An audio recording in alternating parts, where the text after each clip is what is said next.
We will call to order the budget hearing and the regular meeting of the school board for Monday, September 8th. First item on our agenda is the Pledge of Allegiance. We invite you to stand as you're able.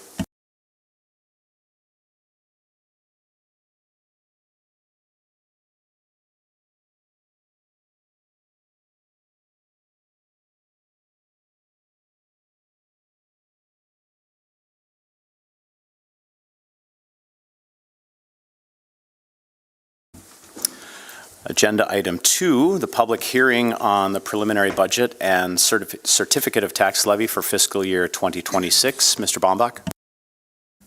President Berger, members of the board, this is the opportunity for the public hearing for the preliminary budget that was put in front and adopted by the school board on July 29, 2025.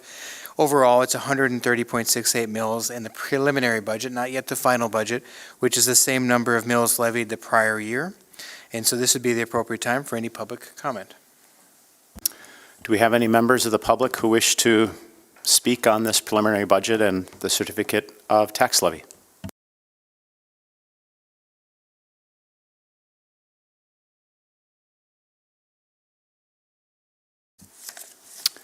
Seeing none, I'll just remind everyone that the final consideration for 2025-2026 budget and the property tax levy will occur during our next September meeting on September 22nd. Do you have anything else to add, Mr. Baumbach?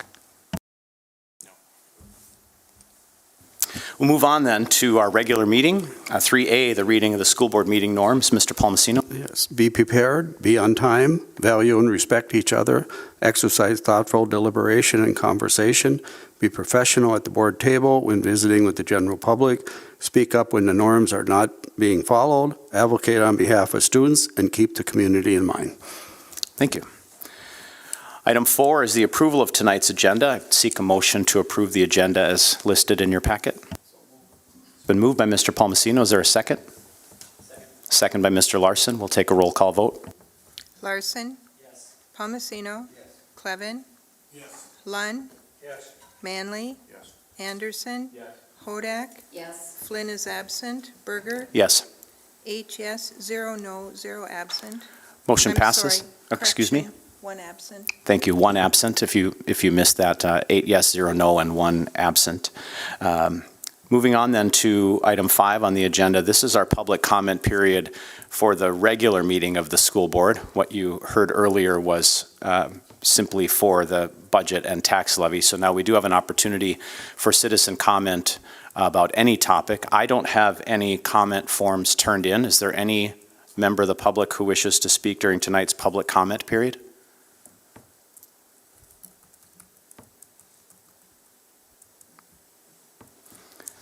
Seeing none, we'll move on to agenda item 6. These are recommendations for discussion. 6A, we have summer school reports.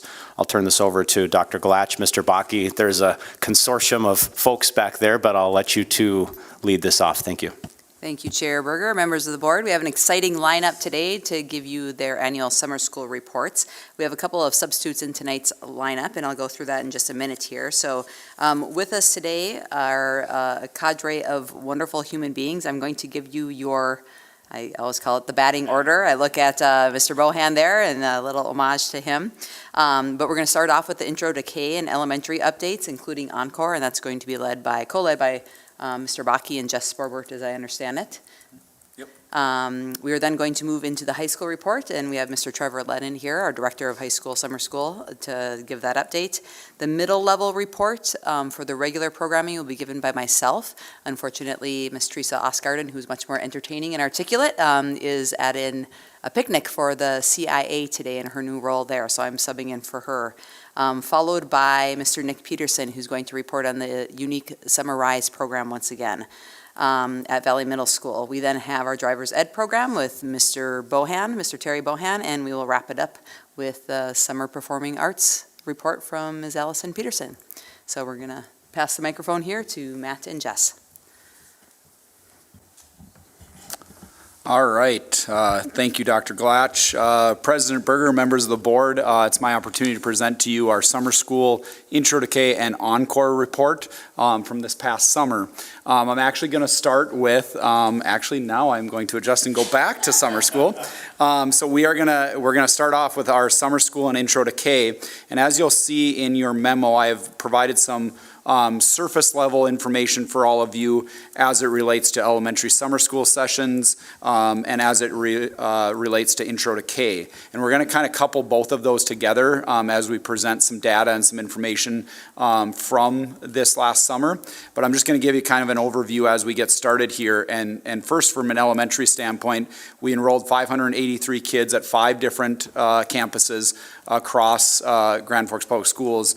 And you'll see in your memo an enrollment report, and you'll see that in that enrollment report that we are starting to creep up as far as our enrollment goes back to a number that is more equivalent to what it was pre-COVID.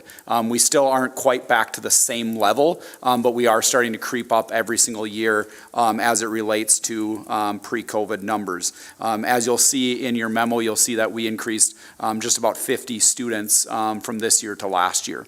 I will also, while I'm in that memo, will also reference the Intro to K numbers, as you'll see was about 219 students. Again, not to the level that we wanted it to be, but we took a year off last year, and so we anticipated a little bit smaller number, and we hope that those numbers will continue to grow as we move forward. Additionally, when we talk about our Intro to K and our elementary summer school, I want you to understand kind of some of the details here. Again, with some of our building projects going on, it's not happening at each one of the elementary schools as it has in the years past. So we're limited on what buildings we can use. However, we've been able to capture some efficiency from that standpoint as well when looking at staffing and looking at the use of the building. Overall, summer school went from June 2nd to June 20th, again in the mornings, Monday through Friday, 8 to noon. Lunch was served at the buildings that were eligible for that free summer lunch, and so not all buildings were able to participate in that because they weren't eligible. But the buildings that were eligible, we did serve lunch. Additionally, Intro to K, we had the second part of the summer. We had that right before school year started, and so that went from July 28th to August 15th. Again in the morning, Monday through Friday. Reminder on that's a new avenue that we've been able to participate in the fact that we're able to claim those students on our foundation aid formula. And so we were able to make that happen with collaboration with the state, making that a new program that we're able to offer. Again, we had it spread out between 7 campuses, 219 students. And here today, Jess Sporbert is here to present some data and some information as it relates to what we saw from our summer school and from Intro to K as far as growth and academic success that we've seen in comparative data regarding elementary summer school and Intro to K. So. All right. I'll hand that over. Clicker back? Yep, there you go. Yep. Okay. Oh, then I shot you. All right. I'm Jess Corbett. I'm the elementary MTS. If you just grab that button so those online can hear you. Thank you. There we go. Is it on now? There's a bright yellow button and I missed it. I'm Jess Corbett. I'm the elementary MTSS coordinator. And so what I usually do, my role here, I was not the director of summer school or anything like that, but I helped collect the data and run the numbers and kind of do some key things with that. So that's what I'm going to present for you tonight. So just a little bit of background about what summer school looks like, and we're going to break it into what we're going to call the elementary part of it, and then the intro to kindergarten. So the June elementary part, what we do is we have curriculum that we have our teachers teach off of, and it's really based on kind of a continuation of the school year, because anyone can enroll in our June elementary summer school.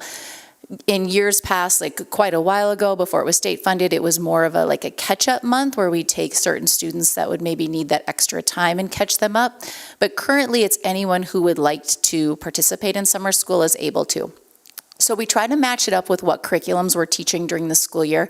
So for our phonics program, we use really great reading, but we don't use the really great reading that we use during the school year. They actually have a summer program that's called Soaring to Summer Success, and so teachers were given access to that.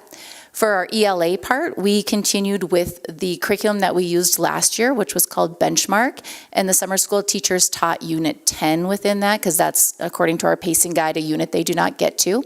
And then in math, we used our everyday mathematics curriculum, and they again taught the final unit in that. So they collected the math journals, all of that from the students who had done it during the school year and continued on. So really what we did is we said, we're going to take these next 3 weeks and just continue to build upon those. So last year when we looked at assessing them, we do assessment in a couple different ways. We have what's called our STAR computer adaptive test, and that's a big, broad, general test where it takes the students about 20 minutes and it gives them a whole bunch of different skills and they clicked on the correct answer. And really what we thought is in 3 weeks, it's going to be really hard to show growth in that because it's such a large array of skills. So this summer we just determined that we were going to use what were called curriculum-based measurement, and those are 1-minute probes that really dig down into a specific skill. So for reading, we do in the kids who had completed first grade and up, they did what was called a passage of oral reading. Our kindergarten students still worked on letter sound fluency. So in kindergarten, those would have been the students that just completed kindergarten. 1st through 4th grade, they did a passage of oral reading. In math, you can see kindergarten, they did number identification, 1st grade quantity comparison. So these are things that we give throughout the school year already 3 times a year to all students, but they're also things that we use to measure our intervention students to see their growth. So I wanted just to kind of show you what they looked like. So the thing on the left is our passage of oral reading. So the teacher sits down with the student and says, we're going to read for 1 minute. I don't want you to do your fastest reading, but your best reading. And then you can see the student starts reading. Any word that they would get incorrect, the teacher would highlight, and it gives us a score. And that is a national cut score then that tells us this student is on track, maybe this student needs a little bit more help.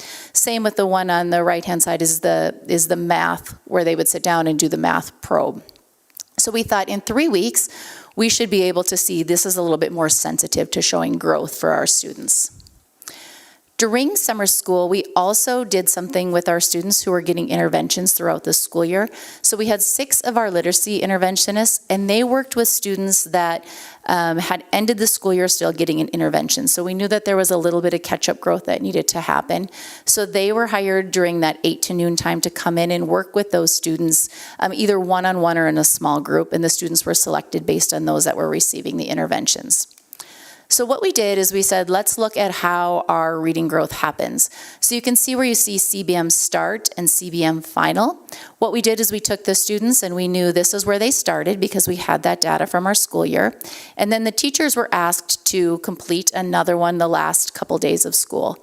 And then what we did to figure out how they grew was we looked at their growth. So you can see the top, the color coding where you see red, green, blue, that's how our students are color coded. So red would mean that you were at risk and you needed some intervention. Green means you're on target, and blue is kind of that on watch. So you can see some students grew, some students maybe lost a little bit. What does that look like? So that all relates back to this probe right here where you saw that.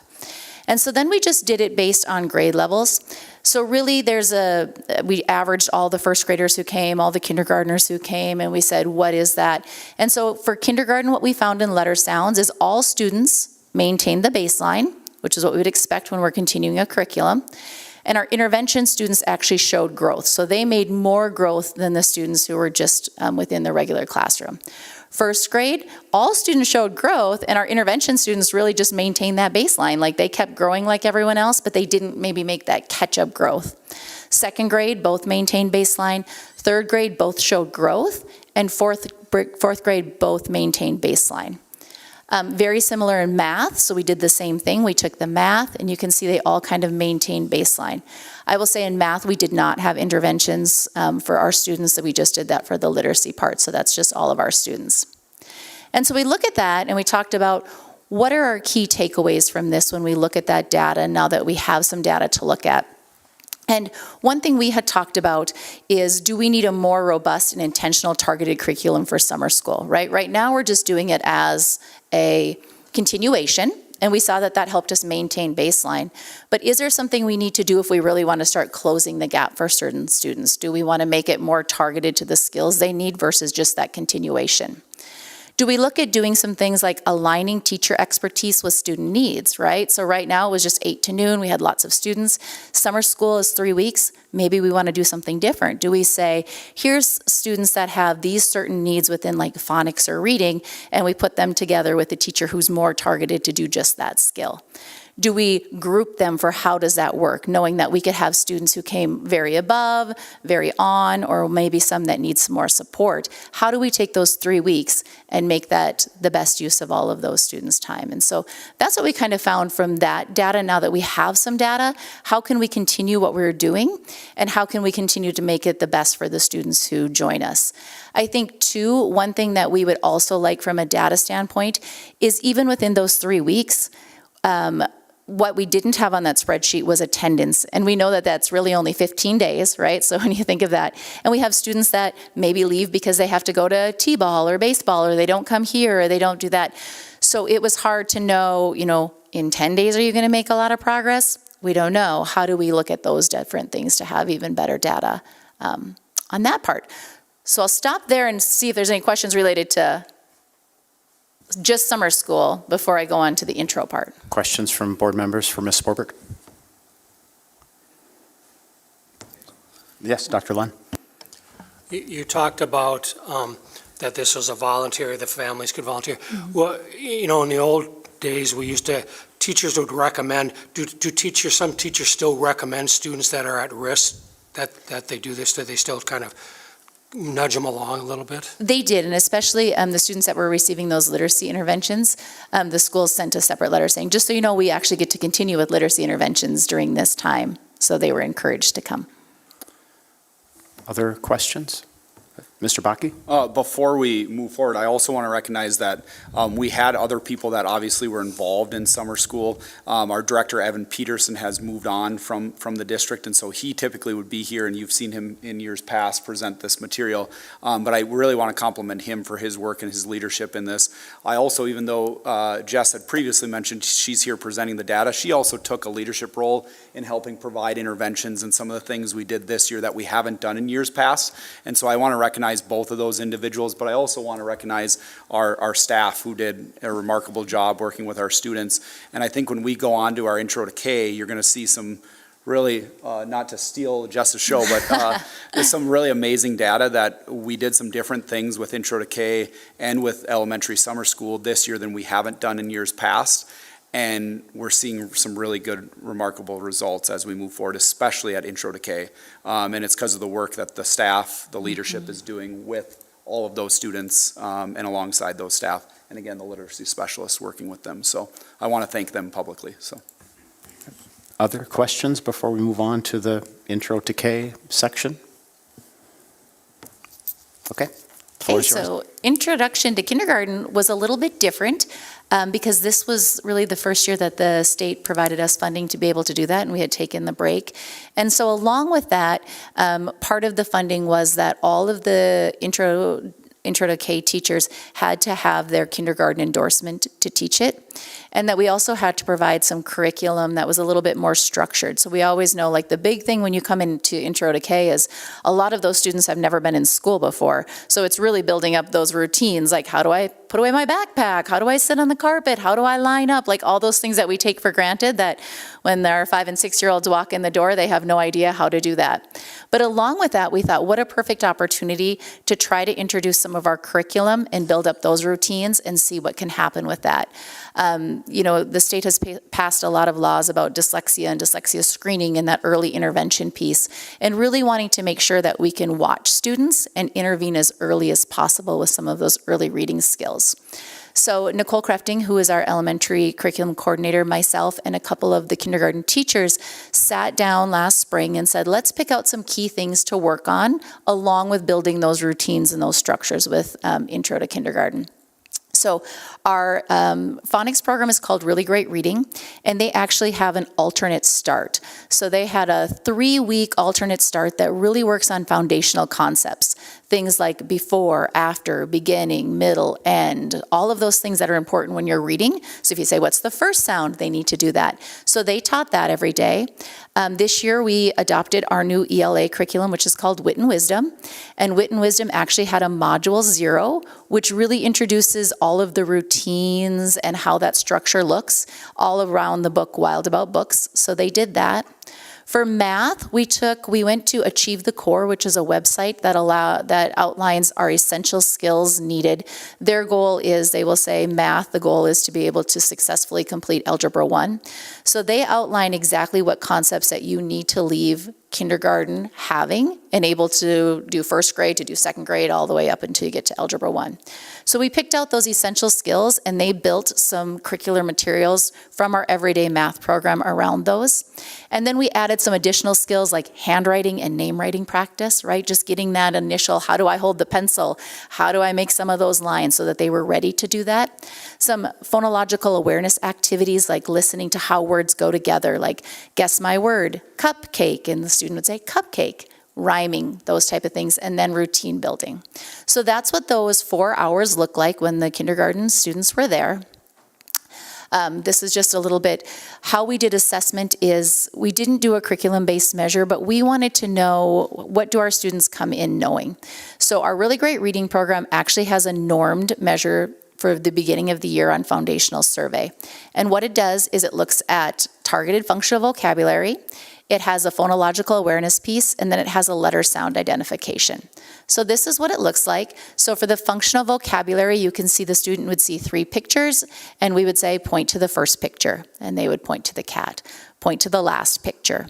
Then it did different phonological awareness activities like which 2 words rhyme, tell me the first sound that you hear in pencil, and then it showed them a set of 8 letters and said, can you point to the letter A?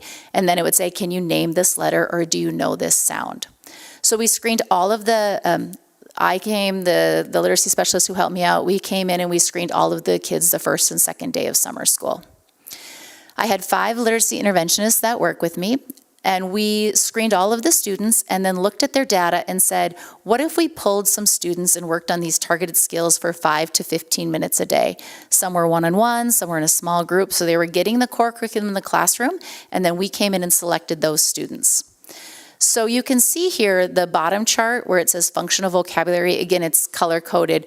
Red was that you needed intervention, yellow you were kind of on watch, and green that you had pretty solid skills in those areas. And you can see the first column of functional vocabulary shows where they started, and in 3 weeks how far they got. And the PA is phonological awareness, and then the last one is letter knowledge. I think what we were very surprised about is the chart above it. So overall, the ones with the little B meant that was the beginning, the E is the end, that the students overall, we had 188 students that were there for the first day of testing and the last day of testing. Obviously, you know, we had more students enrolled, but maybe they weren't there that last week or we missed them. They all grew a lot, and especially with vocabulary and letter, they actually grew to the green. So we had 84 students who we did not select for any sort of intervention, and you can see there was growth there just from participating in the classroom activities that we had planned, but it was the intervention kids that we were really amazed at, that 5 to 10 minute intervention made a big difference, especially within phonological awareness, which is really a key foundational piece to being able to read. So they went from red to almost all the way up to green, right? Like the bottom of the green is a 10 and they were almost up there at an 8. And so that was like, wow, what do we need to do with that to keep that going?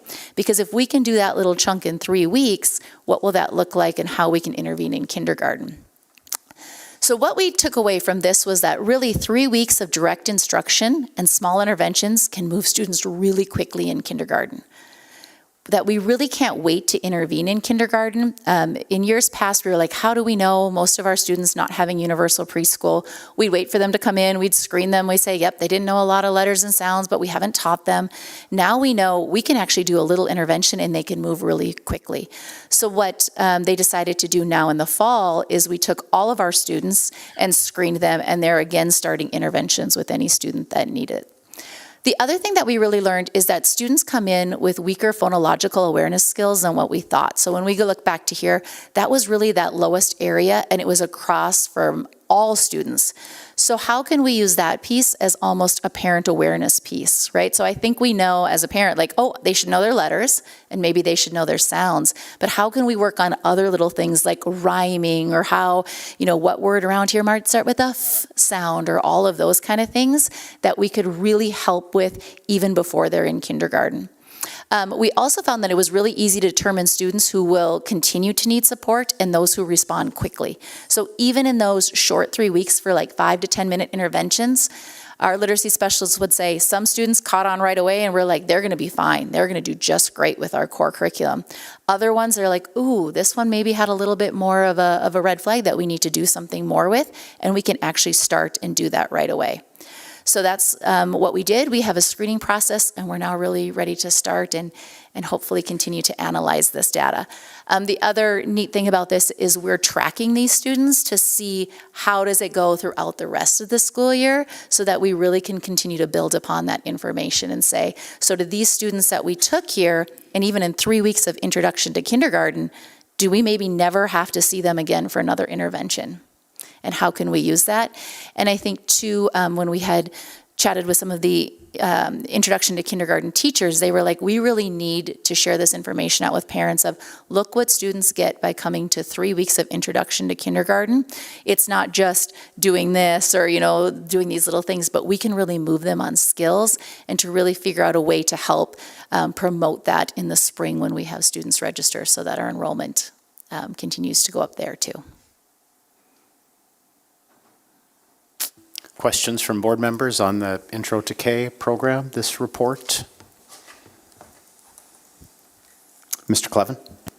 So that was really interesting information there about the, I'll say it wrong, phonological skills. Yeah, you got it.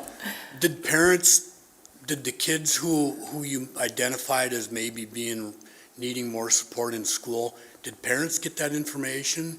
And was there like a follow-up process to bridge that? We did not send out any sort of information.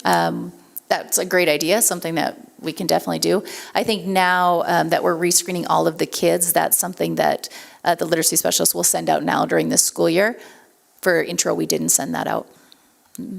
We sent it to the kindergarten teachers, so they got all the information of like, these are your kids, and this is where they look, or this is how they came in, this is where they looked at. So those kindergarten teachers had that information for the students in their class, but we didn't communicate that out with parents. I do Mr. want Bakke, to highlight that though, what Jess just said is that based on the results and the things we saw from Intro to K, we have now implemented this in our school year right away. So the students are receiving this assessment, and based on those results are then receiving those interventions, because we saw such growth at Intro to K that we're going to replicate it at every one of our building levels, and then we'll be able to identify those interventions that are going to be able to take place right away. When you see a growth from a red to a green, that's huge growth in a 3-week window. If we can identify that right away, we feel like we're ahead of the game before we even were a year ago. So. And really a compliment Jess and her group on making that happen. Other questions? Dr. Hodak? Just to piggyback off after on Jay's comment, I do think it's a critical, important piece that we do share that individual data to these parents, because that's data then that they can see with the growth or the maintenance or such.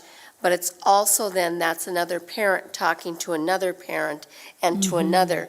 And once the parents start talking about the value, that's when it's going to definitely increase our enrollment. So Yeah, I would agree with that. Yep. Other questions from board members?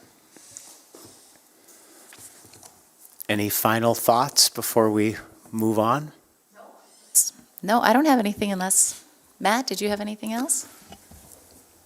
Again, I would just say thank you for the opportunity to present and to just highlight some of the great work being done at the elementary and Intro to K level. So, and thank you to Jess and the team and for all the work the staff did over the summer. Very good. Thank you. All right, I will also take the opportunity to present on Encore. Director Erickson was not able to be here this evening, and so I will present on Summer Encore, which actually went right in the timeline of our elementary summer school as well. So it went from June 2nd to June 19th. covered the afternoon.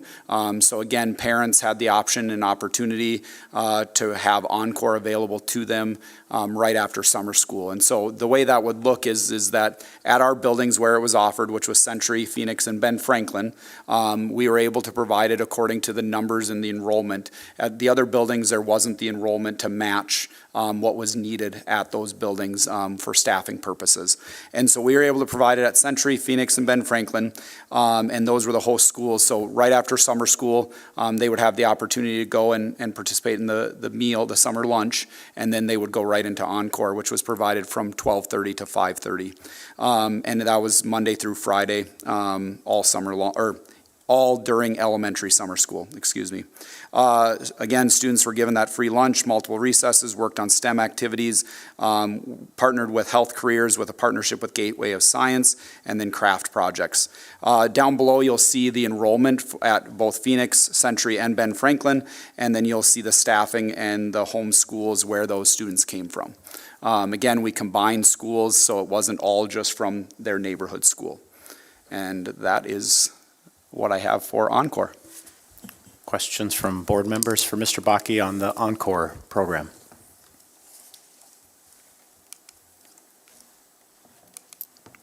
Okay, thank you very much. Thank you.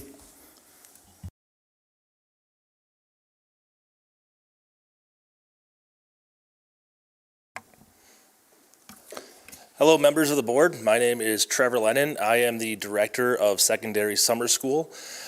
This past summer, summer school was held for high school at Red River High School and met for 26 days from Monday, June 2nd to Wednesday, July 9th, from 7:45 a.m. till 12:25 p.m.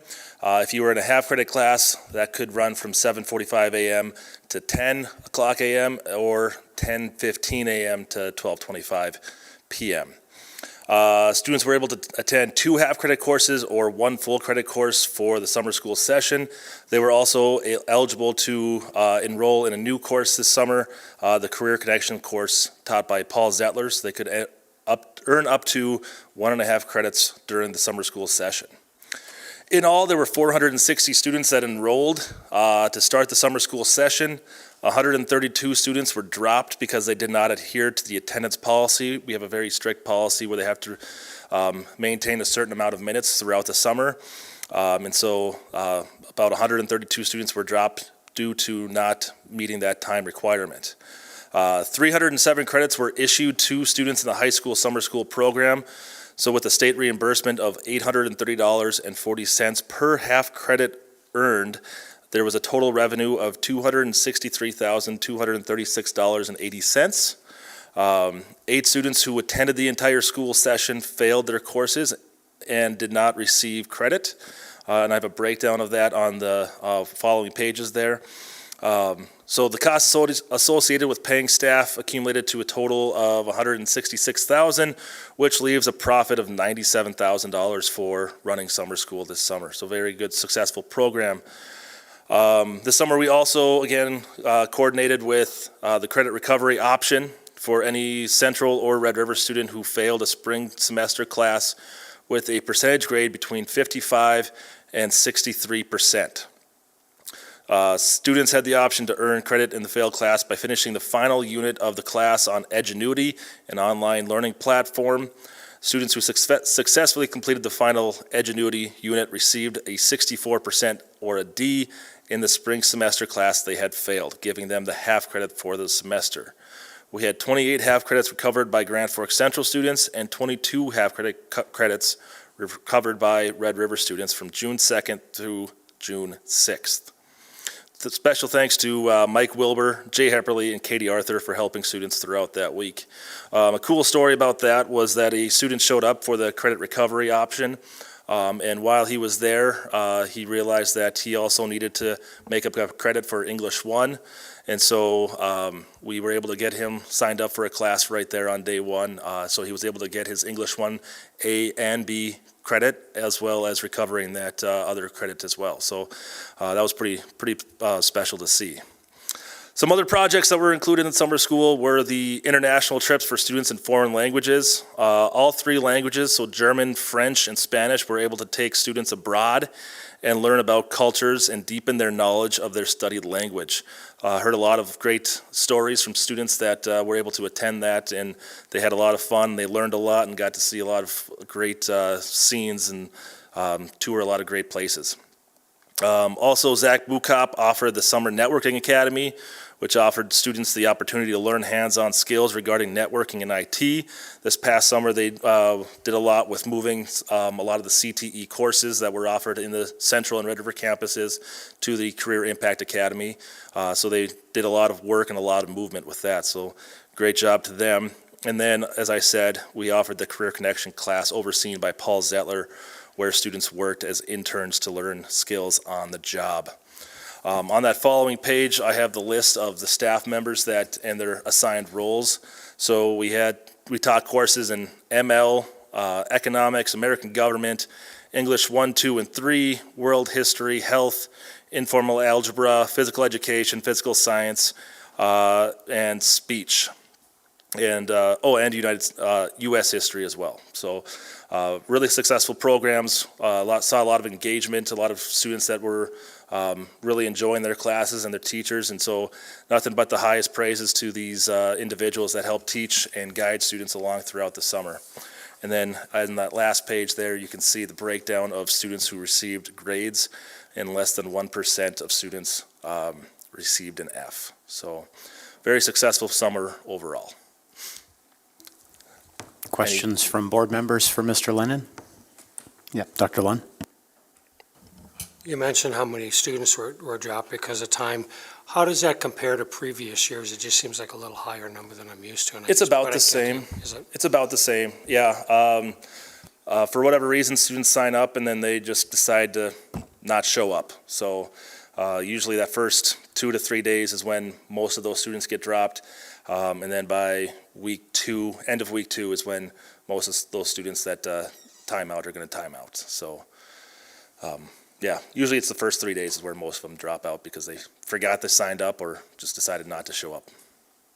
Just to piggyback on that, you alluded to this, the attendance requirement's pretty strict. Every section of day in summer school equates to X number of weeks in regards to that semester-long learning. So it's by design that we want students there to earn the credit. While I have the red light, I'll just add a comment. I know summer school serves lots of purposes. We have students who are trying to free up a credit during the year, and families appreciate the opportunity to do that. But I particularly am appreciative of the credit recovery option, yet another pathway to graduation. So much appreciated as we look at keeping our students on track. Other comments or questions from board members? Thank you very much. Thank you. Thank you, Mr. Lennon. As I mentioned at the onset, I'm going to take over the typical middle school, summer school program report in place of Teresa Osgarden. So you can see in your packet, she starts with a few of the logistics. So summer school session was held from June 2nd to June 27th. That was a 1-week increase over the previous year. I don't know if you recall last year when she reported, there was a question from the board about why summer school is 3 weeks, where summer rise at Valley is 5 weeks, kind of what's the haps there, so to speak. After staffing with the teachers involved and looking at the possibilities there in the Century Code, we added on a week to the programming, which was really largely successful. Teresa did a really great job of recruiting students and recruiting them early. She tried some new mechanisms, such as putting QR codes out at conferences so parents could just scan and register their students on the spot. With all of that, she ended up hosting students from both Schrader and South under one roof at South Middle School. That was because of the construction project at Schrader, but there are all kinds of positive effects. And moving forward, I anticipate that typical summer school will probably combine the two sites just from an efficiency standpoint. 143 students originally registered, similar to what Mr. Lennon described. We had some attrition. 106 actually showed up, and 80 of them finished the full 4 weeks. In there, as mentioned by Ms. Sporbert, there were camps and activities and family trips and things of that nature, things we don't necessarily control, but overall a lot of great success with attendance there. There was a section added at Twining this year. There wasn't one the previous year because numbers didn't allow. The initial registration anticipated 8 students, which gave us enough to schedule a multi-grade level section in the middle level. In the end, because of PCFing and things of that nature, 6 showed up, and then 4, again, because of those same dynamics, ended up ending the program. So that was one of the logistical challenges, but still, I think it was worthwhile to offer that out at Twining. A few of the successes, she talked about the early registration. She also talked about the additional week was very well received. Something not measured, but of note, it was the socialization piece of combining multiple schools plus the ML program under one roof. In fact, I have a really great quote here. She said, by the end of summer school, everyone had someone they connected with and spent time with during the breaks and during game times. When talking with students the last week of summer school, some of them even stated that they will miss summer school. So they're taking that as a win. So new connections and hopefully some connections for life that were made, which really helps with that student engagement and having them want to come to school when they get back to the regular school year. There were some donations from community businesses such as Walmart and Sweetwater's, as well as donations from the SBA, the student account funds from both South and Schrader, to allow for snack time. There were not lunches served, just kind of explained how that is tied to title funds, and that did not apply to the middle level. The 6th grade schedule was comprised of a 3-teacher rotation. They also instituted a short advisory period just so that our incoming 6th graders could kind of adapt to a typical middle school schedule and how that might be different than an elementary level schedule, and they allowed them to transition between classes. It worked really well that way. 7th and 8th grade did, as well as 6th grade, did a math section and an ELA section, and both of those sections utilized our approved curriculum for the district. So the Envisions math curriculum was taught in the mathematics classes, and the language arts classes used the Wit and Wisdom curriculum, which you have heard a couple of different reports on, but really solid evidence-based practices in play during summer school. Special education accommodations were made starting back to April. One of the challenges there, just to let you know, is that when our Power School system rolls over, there was a lag of information. So we have some mechanisms in place to try to have that be a little more seamless next year. There's a lot of back and forth with buildings trying to get the right information and get kids scheduled with the right support so that they could be successful in summer school. A couple of things, again, about being under one roof that allowed for really efficient coordination of the paras, of absences, things of that nature, and as well as having just one secretary then stay on to help manage some of the logistical challenges.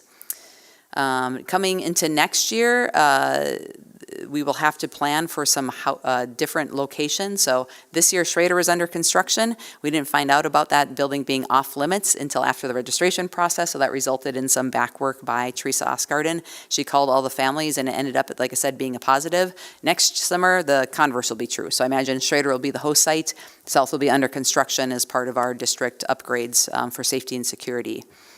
We also had some ML registration challenges, and I think that part of that was as we have grown programming across the district and extended that to Valley Middle School. I think there was some confusion. There was also some different processes in place where our ML teachers in the past called specific families to help them register, and there just needs to be a more seamless registration process there. The ML students who attended really had some strong success as summer school went on. There was attrition there as well, but we did provide busing, and we hope to do that again going into next year.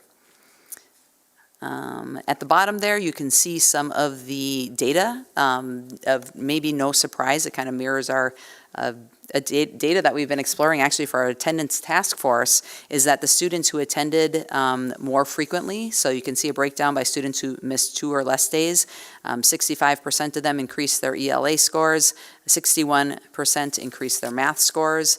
For students who had 3 to 4 days of absence, 64% improved in ELA and 50% in math. And for students who missed 5 to 6 days of school, which was 70 to 80% attendance, they improved their scores by 30% and 40% respectively. Overall, the students tested in the STAR assessment, there was a 60% increase, or 35 students increased their score in ELA and 34 students in mathematics. Out at Twining, you can see the student group is a little bit smaller there, so only four students were assessed, so 75% of them improved their ELA scores and half of them improved their mathematics scores. You can see the wonderful team of teachers, similar to what has already been acknowledged at the elementary and the high school level. We couldn't do it without really excellent educators who spend time in their summer to work with kids. And so we can't thank them enough for their contributions to our students, as well as Ms. Teresa Osgarden, again, who is not here tonight. So I will do my best to field any questions that you throw my direction. Questions from board members for Dr. Galach about middle school summer school?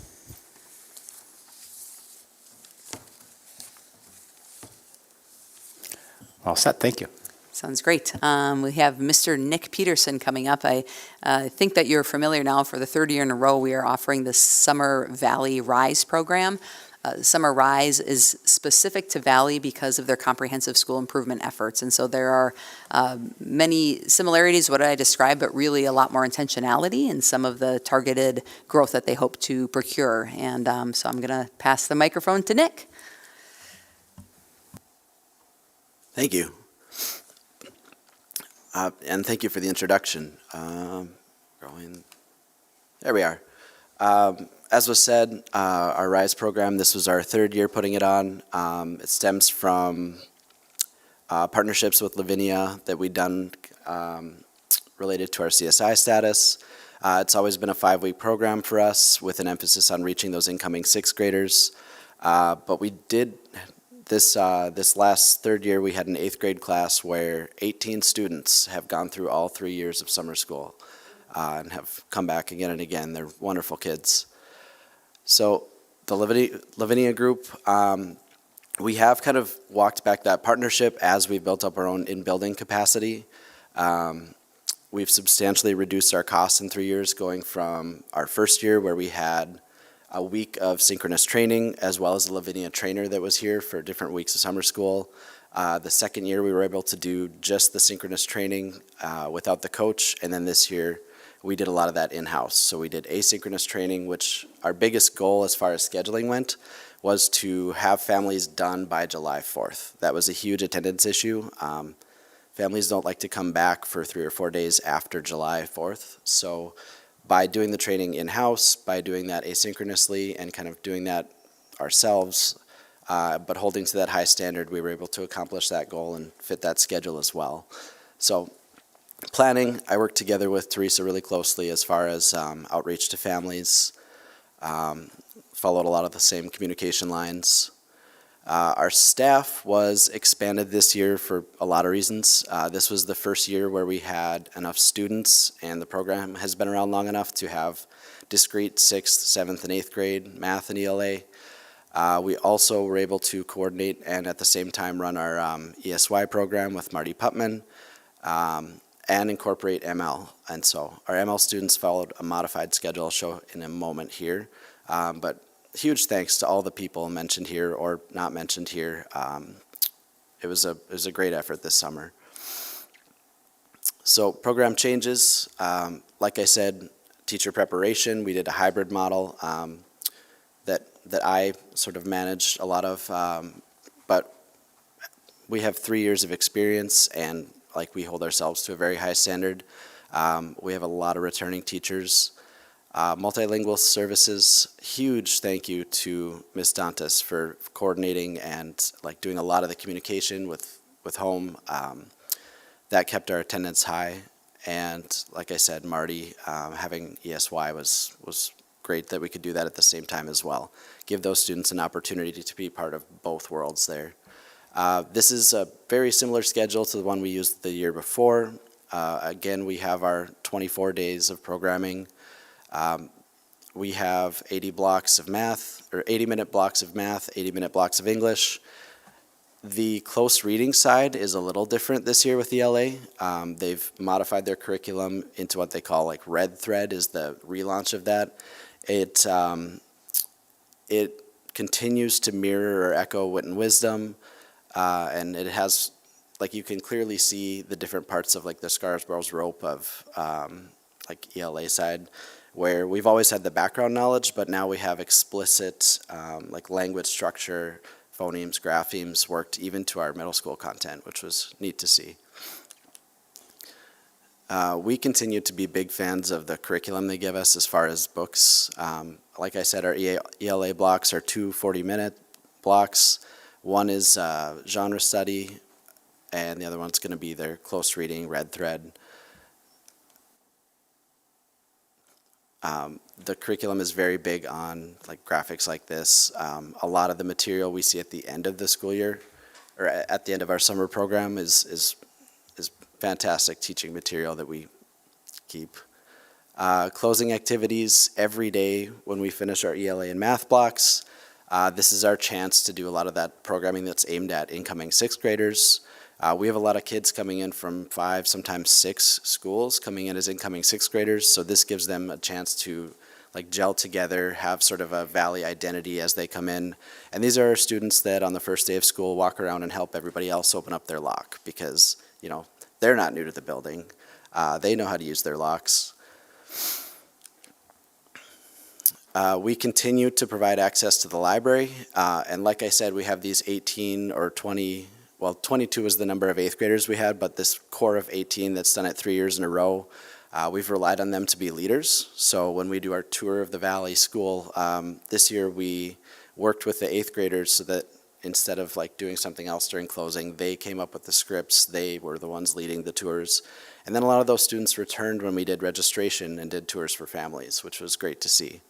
But pictured here, this was students from our incoming 6th grade class getting questions answered from our older students. They also did book talks in the library, things like that.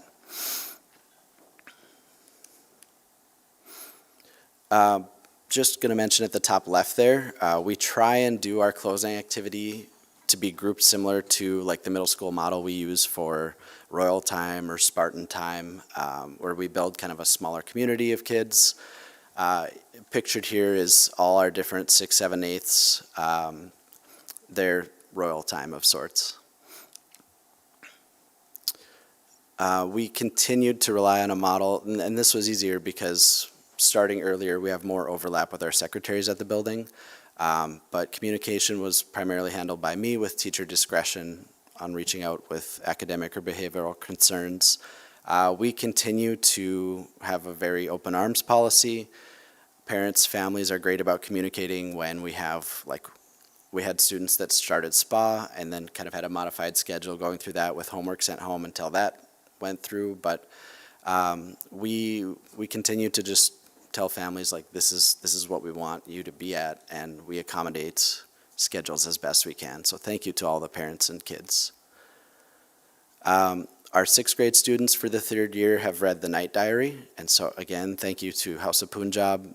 A lot of the vocab in that book is very food oriented. That's how she provides for her family. So it's great every year that we've had the chance to have students write letters to House of Punjab, and then in return they provide a lot of those meals and spices and things that the kids get to read about. This year was really special for us. This was our last hot summer school.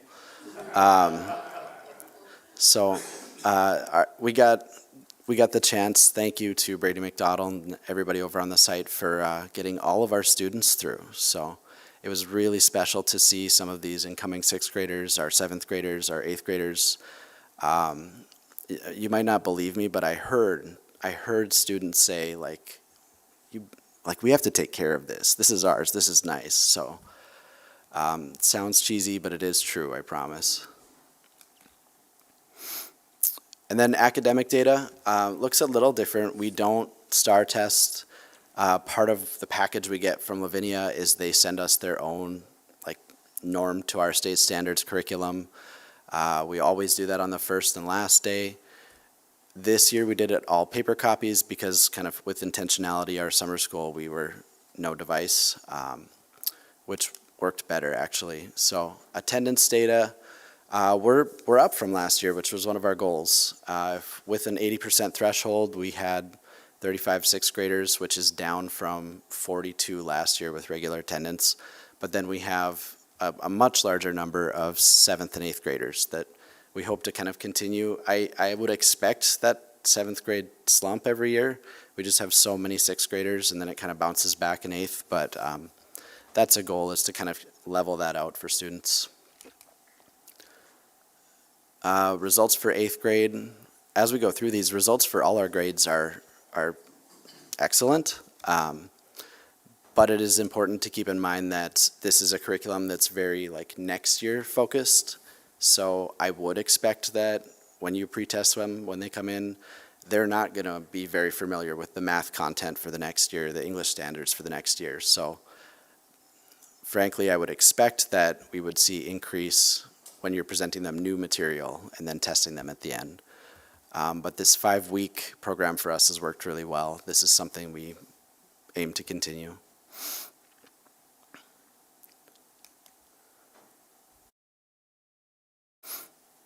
Questions from board members for Mr. Peterson?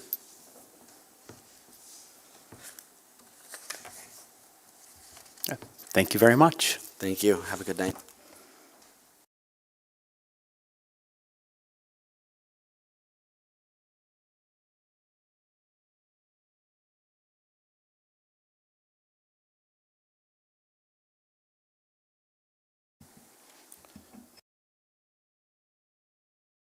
I need some help, Mr. Baumbach.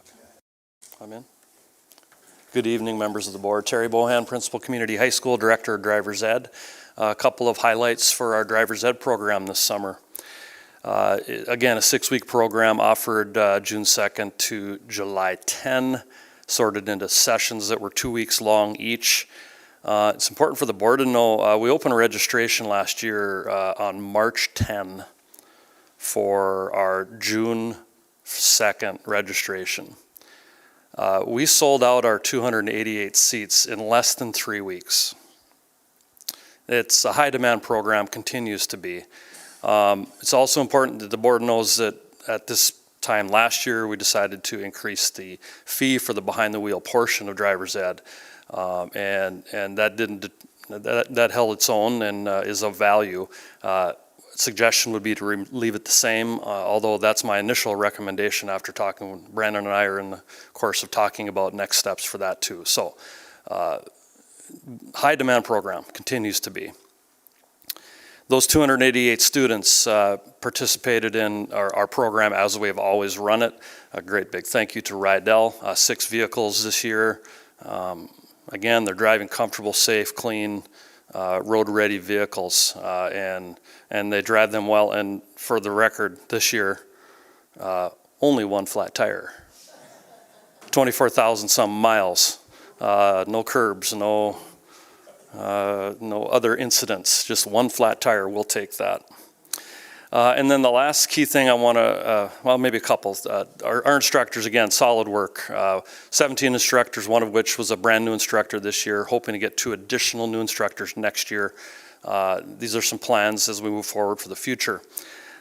These instructors were working with some very good drivers in 2025. We, for years now, have been awarding what is called the completion certificate, which allows a student who has met particular driving criteria in the judgment of one instructor. Often there are 2, and it allows them to not have to take the road test once they meet the age requirements for earning their driver's license. You know, we've done that now 4 or 5 years. This year, 1 in 3 students was driving at a level that our instructors felt was worthy of a completion. And I want to be clear to say we have a very narrow strike zone. When in doubt, it's no. And so that's really a tribute, I think, to families. For years, we've been trying to get more and more families to get in the car with these kids before driver's ed. And I wonder if maybe we're seeing movement in that direction again. For a while, we didn't. I don't have any data to prove it, but it's a hunch. That maybe some younger kids are getting into behind the wheel or on the lawnmower, or riding their bikes. All those things are relevant things for quality drivers. Looking forward to summer of 2026, and I'd be happy to answer any questions you have about driver's ed. Questions from board members for Mr. Bohan? Yes, Dr. Lund? You talked about trying to hire new people. Do we have an aging population of teachers that we're going to need to be replacing over the next few years? Yes. Of our 17, 5 are currently retired. However, of the 12 remaining, about half of them are relatively new to driver's ed. So, but I'm always keeping my eyes on that. You bet. Other questions from board members? Thank you. Thank you very much.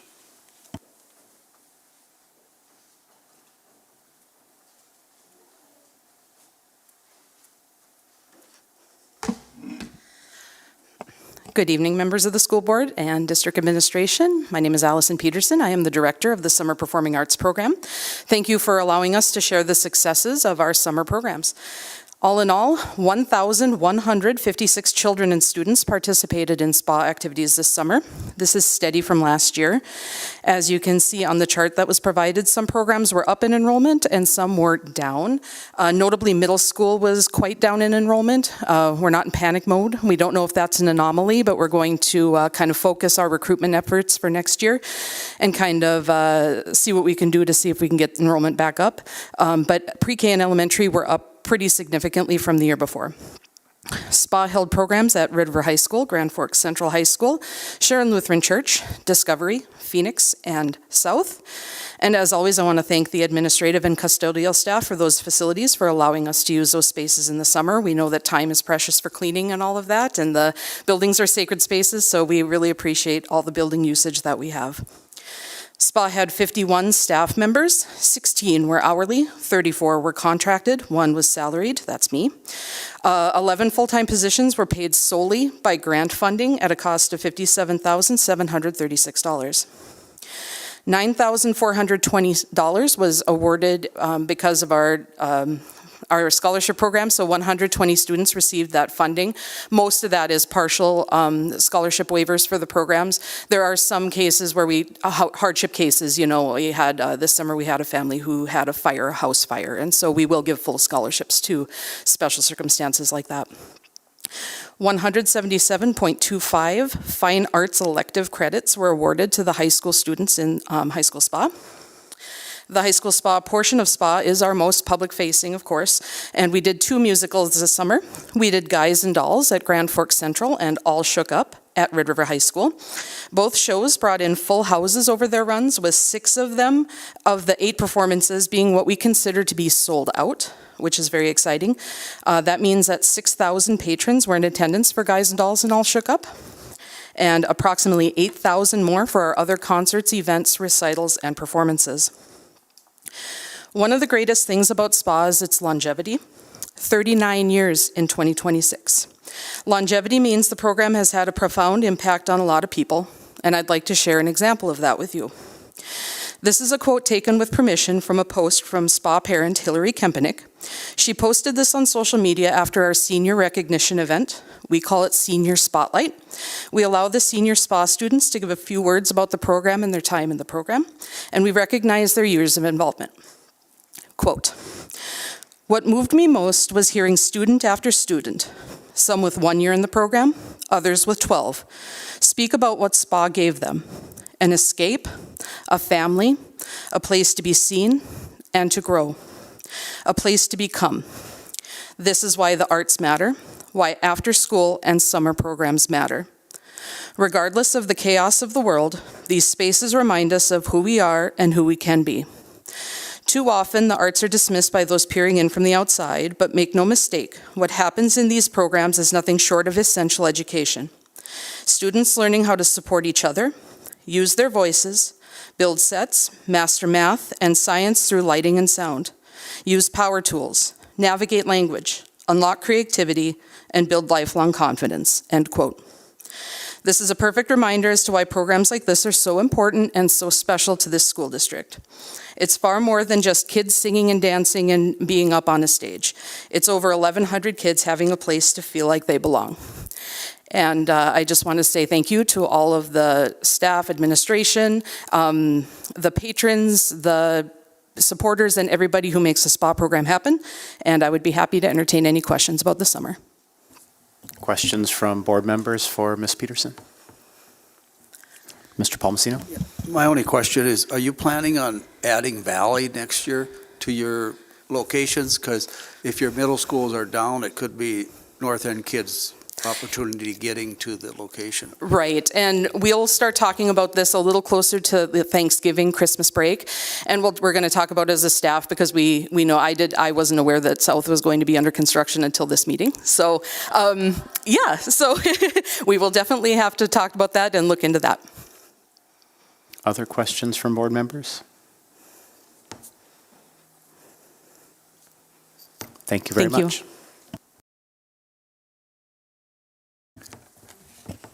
Yeah, Yes, if I Dr. can Glatt? just, and I think it probably goes without saying, but I just want to thank again the leaders that showed up here tonight to present on the summer programs. They put in a lot of hours prior to summer, obviously beginning, on top of their full-time jobs. If you add up the total number of participants throughout what you just heard, it's really an astounding number of kids that are touched in a variety of ways by what we offer. So I just want to give sincere thanks to the people who showed up tonight, and I think if you're a fan, I think you can still make it out of here in time to get to the Vikings game. So thank you very much. As a reminder, these reports are for discussion and not action. Anything further on 6A, either from Mr. Bakke, Dr. Galach, or board members at large about any of these reports? Okay, we'll move on to 6B, boundary lines discussion. Dr. Brenner. What a segue from SPA to boundary line conversation. You have a memo from me in your board packet, and I'm going to skip over the first paragraph, but I am going to highlight the second paragraph because this really is a conversation for the public, in the public. And I want to make sure that while this meeting is both live broadcast and recorded and uploaded, that people can go back and listen to the conversation. So for historical purposes, it's important to note that the demographic task force was designated by the school board to create an overall boundary lines adjustment plan during the 25-26 school year. The school district held 2 public listening sessions on January 15th, 2025 at Central and January 16th, 2025 at Red River High School, highlighting the proposed changes. And given public feedback received during those meetings, as well as further conversations at the board level on February 10th, February 24th, and March 17th, school board meetings, 2 subsequent work sessions were held between the demographic task force, selected administrators, and the school board on April 24th and May 22nd, 2025, respectively. It was through these meetings that a consensus was reached on the proposed boundary line changes.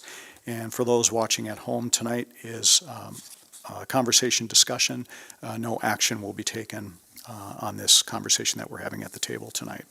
So if you go to the next page, and I know we talked about this at the board retreat, but not everybody was privy to the conversation, so I'll highlight what was discussed, and we can certainly have free-flowing communication about the boundary lines adjustments. So I'm going to go ahead and go through this document. These are what I would consider community communication talking points, so that there's consistency in messaging and that everybody is on the same page. And so we defined key terms during all of our work and during those work sessions. One of the terms is called trailing siblings, and those would be younger siblings of a student already enrolled in a school. Enrollment decline, we want to be consistent with how we use that. That would be a decrease in the number of students enrolled at a school or district, which can impact funding and also staffing. ML, or multilingual learners, students who are learning English in addition to their native languages. And AVID, and we've heard a lot about AVID at this board table, which is advancement via individual determination. And we have pilots going at some of our North End schools, our feeder schools in particular, that feed into Central High School. And Title I, a federal program that provides financial assistance to schools with high percentages of children from low-income families to help ensure that all students meet academic standards. And the final key term defined would be magnet programs, specialized school programs with unique curriculum themes that attract a diverse student body from across the district, such as our ML program, that we do have magnet programs across our district. We want to make sure that there's consistent language across all school levels, and so we're going to standardize some some ways in how we use vernacular. So instead of saying based on enrollment, which is probably something that we used a lot of historically, we will use the phrase based on school capacity, because that does mean things, that means something different to every building, because some buildings have additional programs, special education programs, ML programs that other schools may not. And so that simply reflects more accurately how decisions are made based on available space. We want to provide clear timelines and considerations, and what we'll be talking about tonight is the 24-25 school year was the planning year, and 25-26 is the communication year, and then implementation would be the fall of 26, and I'll get into the breakdown of what that will look like for each of our levels. Boundary change timelines. We want to make sure that clear dates are communicated to all of our patrons, because what we've heard from people is, look, I bought a house in a certain neighborhood because that neighborhood feeds a specific school. And we know those with boundary line changes that could affect where people choose to live. Referendum timelines. There is a possibility that we could have a referendum, within the next year to year and a half based on school capacity concerns on a positive note. And contingency plans in the event that we have a referendum and that referendum does not pass, what would the plans be then to make sure that we're not overloading one building versus another. Also, under community communication talking points, we want to make sure there's transparency in planning. And, transparency means something different to lots of different people. So from my perspective, it's just making sure that we are communicating our intent, we're communicating our plan, and that people have an opportunity to understand and define where that information is, and to put it in places where it's not difficult to find. So whether it's pushing something out, whether it's directing people where to go, whether it's a phone conversation, whether it's community conversations, those can all be pieces of that transparency in planning. And transparency in decision-making. Not everybody in the community is always going to understand how we make decisions about how boundary lines change, who gets to move, who doesn't get to move. But there is rationale into what we do and how those decisions are made. They're not arbitrary, and they're not made in a vacuum, and they're not made in isolation, but they're made through committee work, they're made through subcommittee work, et cetera. So we want to make sure that we are providing objective and publicly available data based on those decisions that can include enrollment thresholds, course offerings, and maintaining schools of excellence at all levels. And so when I'm going to get a little bit ahead of myself, when we talk about equity and programming and what schools do have and what schools don't have, by and large, and I think Board Member Clevin said this at our retreat, all of our schools are excellent. And it shouldn't matter what neighborhood you live in or what grade level you're in, access to high-quality instruction, access to curriculum that's been approved and adopted and purchased by the board should be available for every one of our students in our school district. Decisions such as boundary changes and program shifts or school closures, we need to be very consistent in how we communicate that. You'll see that I put in here, for example, board policy. It's actually not policy. It's been more of a administrative practice with board support. So when we've had our public forums in the past, we've talked about what class sizes ought to be at the primary level, at the intermediate level, middle and high school, what our school sizes should be to operate efficiently. So again, those are guidelines that we want to make sure that are part of a document that is promoted publicly for our people to see. Already talked about a little bit the referendum contingency planning. If we do need to take pressure off of schools like Discovery, and I think we already know that we'll have to take some pressure off of that school as early as the fall of 26, what does that plan look like if we're not standing up brick and mortar by the fall of 26? Kelly Elementary School is another one. Century in Midtown, West Midtown, has seen some rapid growth this year as well. So while overall we're down a bit in enrollment K through 12, we still have what I would call some hot spots across the district where we're going to need to relieve some of that pressure. So with some of that contingency planning, some of the conversation that we've had from a leadership perspective is as those boundary lines move and shift, and let me just give an example so the public really understands.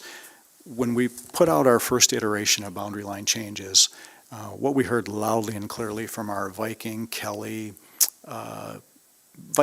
neighborhood was, look, you're creating an island south of town that's going to leapfrog past Kelly to go to Viking, or to leapfrog to go to Lewis and Clark. And that was all designed based on trying to use the buildings to our fullest capacity. But what we heard from parents was, that's crazy. You know, we shouldn't be leapfrogging over buildings. When I can look, diagonally and see a school, I should be able to go to that school instead of skipping that school and going to another one. But that was an attempt to make sure that we're using a school like Lewis and Clark to its fullest extent. But based on the new iteration, we'll really have to watch consciously how some of our enrollments fluctuate in some of our schools, because as neighborhoods turn over and churn, we may find ourselves with a building that's not at full capacity. But we do have other programs that are looking for other spaces. So my message today for the board and for the public would be, there's no reason to take a school offline, but there may be reason to repurpose a school for other school district programmatic initiatives, if that makes sense. If a referendum wouldn't pass, if we decide to stand up a referendum, probably need to talk about adding on perhaps to a building or two to alleviate some of the spaces. But brick and mortar does take time, so what are we going to do in the interim? And we have had conversations about implementing a kindergarten academy where we have all of our 5 and 6 year olds in one space. Some other school districts have done that with great success. Professional development, alignment of curriculum instruction is pretty seamless. And school districts that have done that, such as Devils Lake and West Fargo, have yielded some tremendous results. That doesn't mean we're going to do it, but I think it's important to know that we're having a conversation about that. So I'm getting down to the bottom of whatever page that is. I don't have numbers on mine. Clear and consistent language, we're going to avoid using vague or open-ended terms. And so instead of saying to a parent who calls or somebody who's reading an article or how we might want to message something, instead of saying triggers would be, in order to make a change or a decision, we'd say considerations could include, but not be limited to, ... And then the timeline and clarity matters. We heard that from our public. So we have already distinguished between our planning years and implementation years. So again, last school year, planning, more conversations this year, but what we'd like to do with the board is make a decision fairly early in the school year so everybody has time to plan for the 26-27 school year. And you can see the graphic that talks about our 4-year stepped-in plan for high school. This wouldn't be anything different than what we explained on January 15th and 16th, but I think it's worth talking about again this evening. In the 26-27 school year, for high school boundaries, the new lines are 10th through 12th graders would stay at their current school, and the 9th graders would attend their new school based on the new boundary. In the 27-28 school year, our 11th and 12th graders would stay at their current boundary, and 9th and 10th graders would attend their new boundary school.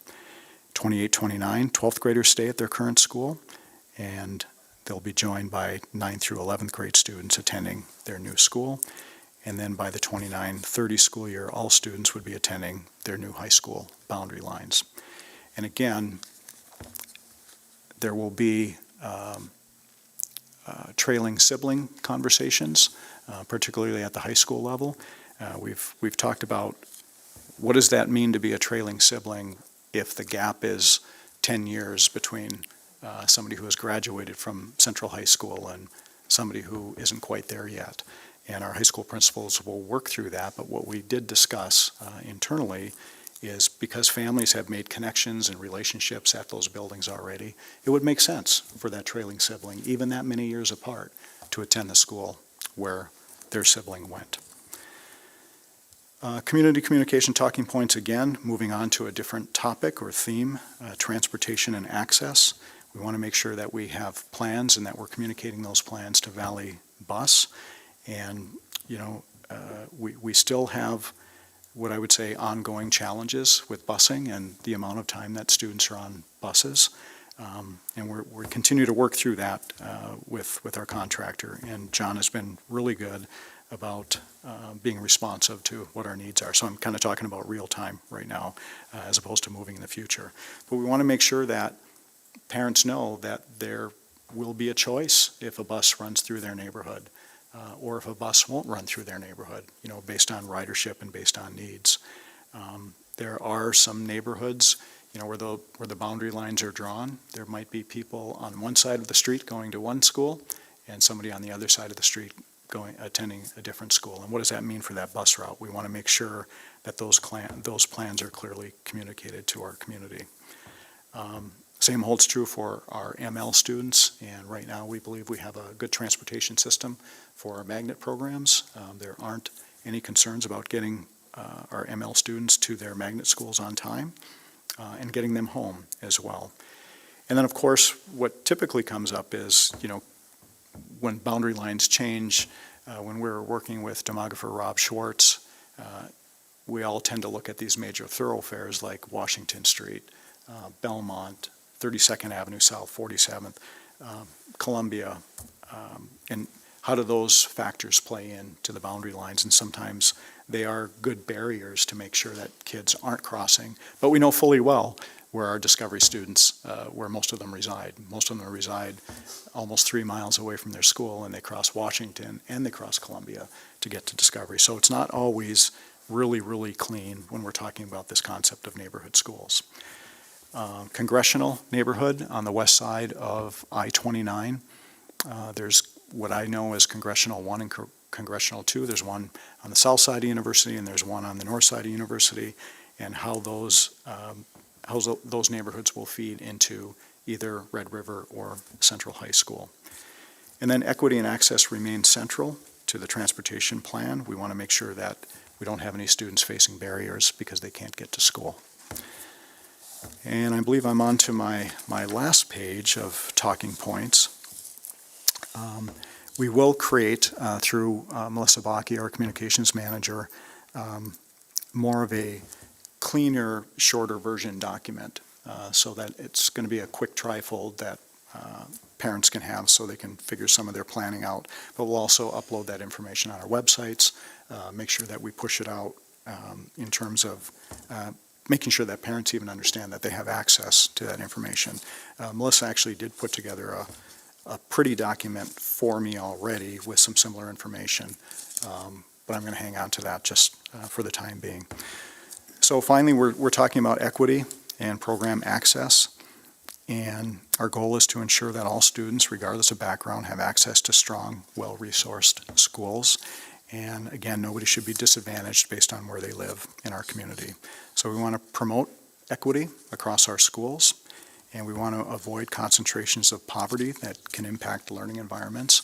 And we certainly had very deep conversations at the high school level with our high school leadership teams about how the community is growing south and what kind of challenges that can create when the sale of homes on the south end of town can be $350,000, $400,000, $500,000, $600,000, and homes on the north end aren't selling for that, and there's really nowhere to build on the north end. So we're also, as a school district, at the mercy of how housing is developed across our community. Sometimes I take people down a little bit of a rabbit hole, and I might do that right now. It's not part of my presentation, but I think it's just really important to reiterate how our community has grown. You can look at the timeline in our hallway here, but because people aren't able to see that while they're listening to me talk, how our community grew around public education was really centralized around the original Central High School, which isn't the existing building. There was a building before the building as we know it existed there, and that was our elementary, middle school, junior high, and high school. And then if you just think about that corridor of North 4th and North 5th with Wilder, the old Washington Elementary School, which is the rectory for St. Mike's Church, and then you sprinkle in a private school, St. Michael's School, and you work your way downtown, you've got Central, and then you cross that access, you cross Midtown and get to the other side, and you had Belmont, which is now Phoenix. But after Belmont, then you'd go a few blocks on Cottonwood, and you hit Roosevelt Elementary School. And you go a few blocks, and you'd hit Lincoln Elementary School, and then the Old South Junior High was there. So as you can see, we were pretty tight at one point. But then as the city grew to the south, and as lots became available, planning and zoning just pushed everything to the south. So that's just something that we have to work with. And that's something that I hope our public can understand as we're trying to make the most sense of how we move our lines. Again, program equity, I already talked about AVID, Title I, ML, and then access to extracurricular activities. Here's a piece that I'll highlight. We may need to reduce or consolidate programs at some point in the future, and that's not anything that we haven't done in the past. If you think of our Knight Riders girls wrestling program that started 4 years ago-ish, we started with 2 wrestling programs, one at Red River, one at Central, and we just didn't have the numbers. And so the 2 schools came together through our athletics conversation, and now we have Knight Riders wrestling, and we have a really, really rich girls wrestling program. Same holds true for our Knight Riders girls hockey program and boys swimming. Yes, boys swimming. I'm just trying to think of some of those that have consolidated and come together. So without taking opportunities away, we can find ways to be more efficient and provide solid teams. So that takes us through kind of the community talking points. And then the final page is just a shorter iteration of what I just went through. So why don't I do this and pause and certainly turn it over to Board President Berger for a conversation. Sure. Again, a reminder, this also falls under the category of recommendations for discussion. The action on this will take place 2 weeks from tonight on September 22nd. But for tonight's discussion, before we move on to this tighter page 6 in your packet that will delineate considerations by elementary, middle, and high school. Any questions from board members, comments so far about the process, about this information, about where we've been, where we are, where we're headed, either for Dr. Brenner or for the others in the room? Any board member want to kick off our discussion? Dr. Lund? I'll take first swing. I just am so appreciative of the demographic task force and administration, all the way from central administration here down to the individual building level. I don't think anybody, including us at this table, except for our administrators, understand the time and effort that has gone into all the work. And it wasn't just the task force, it was other administrators, and I just really appreciate that. And I actually am fully supportive of this. I think this is a good plan. I think it's a compromise. I have full support in it right now. Thank you. Other questions or comments from board members? Mr. Clevin? No, I agree with Dr. Lund. The work has been done. Like, at some point you study a problem too long and you just go right back to the beginning point. And I think it's well thought out, well organized. Everybody's done tons and tons of work. And like Dr. Lund, I agree with what we're going to be seeing in 2 weeks and look forward to voting in favor of it. Other questions or comments from board members? Mr. Palmasino? I guess my only question is when we talk to elementary schools and we talk about capacity and that, and I'm still wondering Discovery School, when we built Discovery School. Have we ever had before we go to the public and ask for a new school, have we really had an architect look at Discovery School and decide, okay, here's what you have for square footage at Discovery School? Is there an opportunity within the walls to create more classrooms? Because there is a lot of open space in Discovery School versus any of the other schools. You know, it was built that way with those common areas that are there. Could we do it, that might delay the new school 2 years down the road, which would give people a little more growth in that area to feed it. Have we ever done that, or should we do that? Just a thought. We haven't done that, Mr. Palmasino. their learning commons areas are uniquely designed to handle some individual or small group instruction. So no, none of us have ever suggested, should we repurpose that space for additional classrooms? It's certainly something that we can explore. The other piece of that is we're at about 560. Matt, I'm kind of looking at you. I'm trying to recall that number. K through 5. And our elementary school guidelines are 150 to 500. So let's just say we put 5 more classrooms in there, then we're going to be at 675-ish, 650 to 675. I guess I'm not talking 5 classrooms, I'm talking maybe 2. That we have a bump in just a certain ages, or we have some, and it would not, throw this out there, next year we need a new school right now. It would say in the future we need a new school, but very soon. And if it might come back, we used a consultant that designed the school, helped us put it together, to ask him, here's what we have. Does that make sense? And he might just say, no, it doesn't make sense.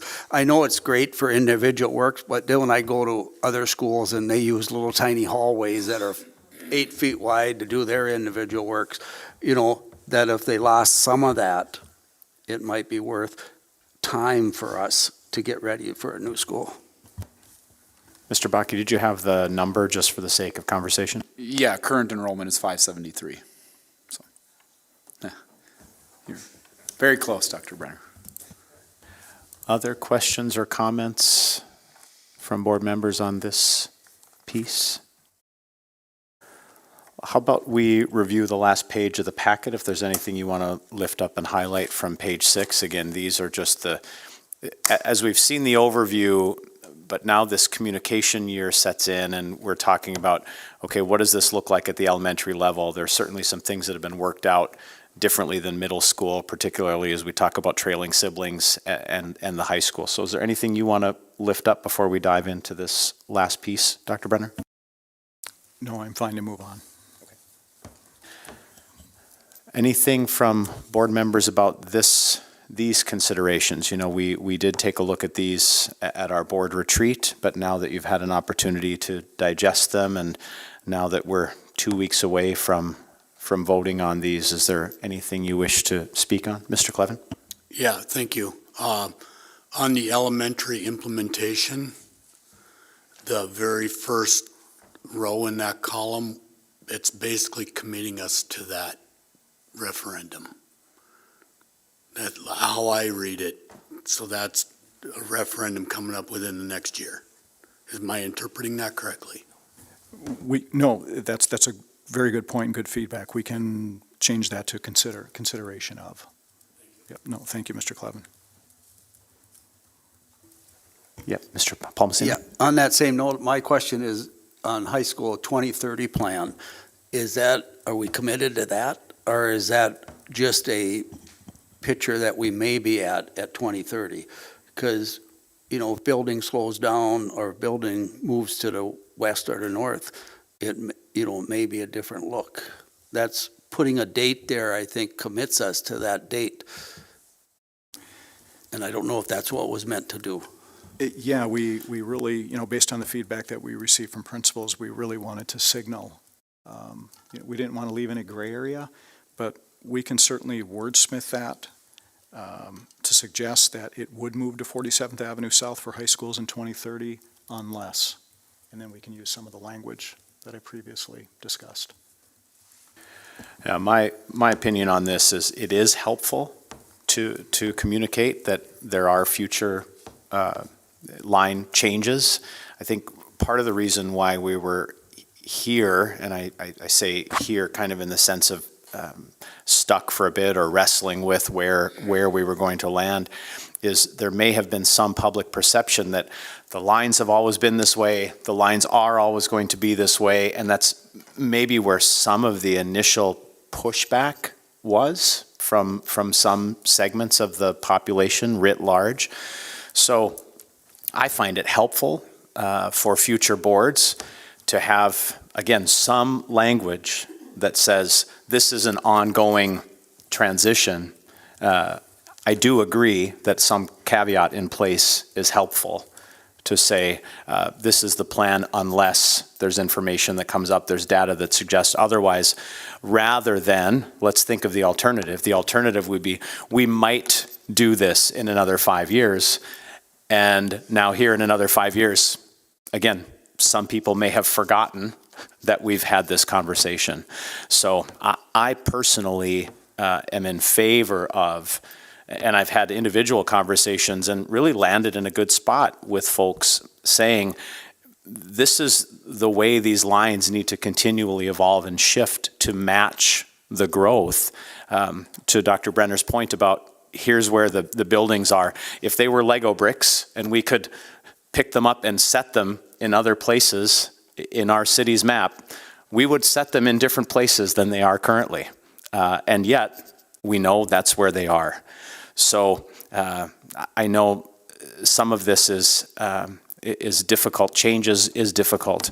I've said probably 100 times, if there were an easy solution, we would have found it already. The fact that we're here at what I think all reasonably think is a fair place to land for now, a great plan. And I particularly, again, am in favor of a future movement plan, all while saying, and I appreciate the fact that the sentiment has been shared, these are all great schools. This is not a zip code lottery. This is not a geographical lottery. These are all great schools with great staff and a guaranteed viable curriculum that will support all learners in all classrooms. So thankful to have this conversation tonight, and also thankful that we have some time and the public has some time before we'll vote on September 22nd. Yeah, Mr. Clevin? Yep, thank you. And that, the 2030 plan itself, I understand it to be a kind of a negotiated compromise of a variety of opinions that existed on this specific boundary line. So knowing that it's a negotiation amongst many, many people, I think gives another reason to keep it as is.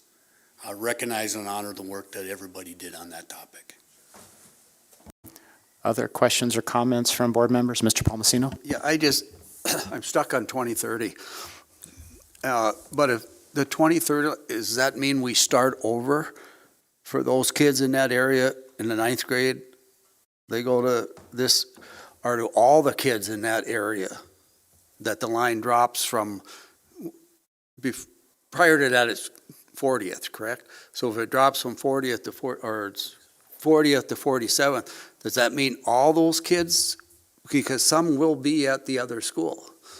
Some will be at Red River. Does it mean that the new 9th graders then would start going? Is that, we might want to clarify that, because that would be confusing, that, I mean, I got to switch schools. Yep. Dr. I know Brenner, people who switched schools back in the 60s. The question is understood, Dr. Brenner? Yep, the answer to Mr. Palmasino is yes, it would be another 4-year stepped-in plan. Yep, thank you. Dr. Hodak? Yes, I'm very pleased with what we've worked on and with the task force and such.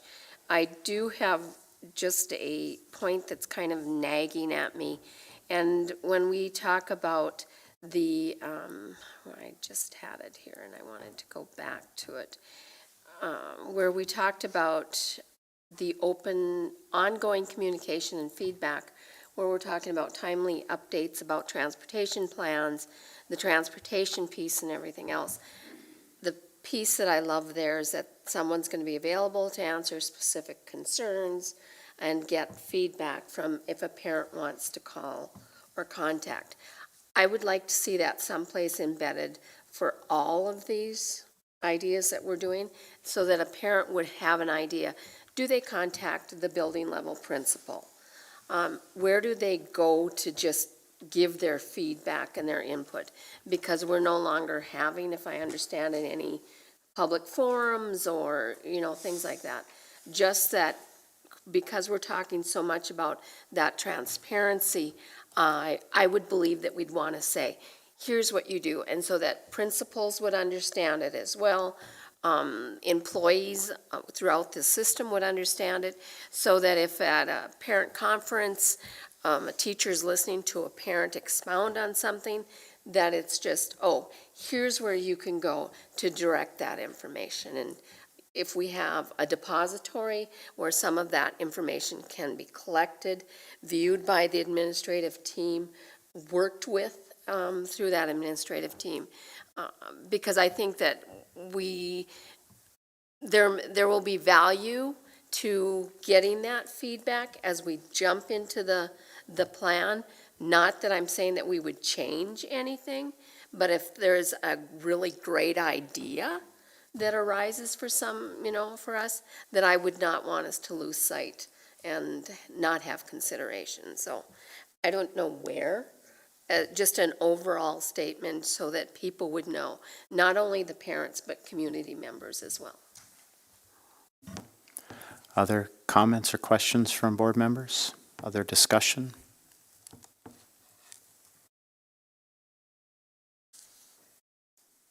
I certainly appreciate the opportunity to have this discussion and conversation.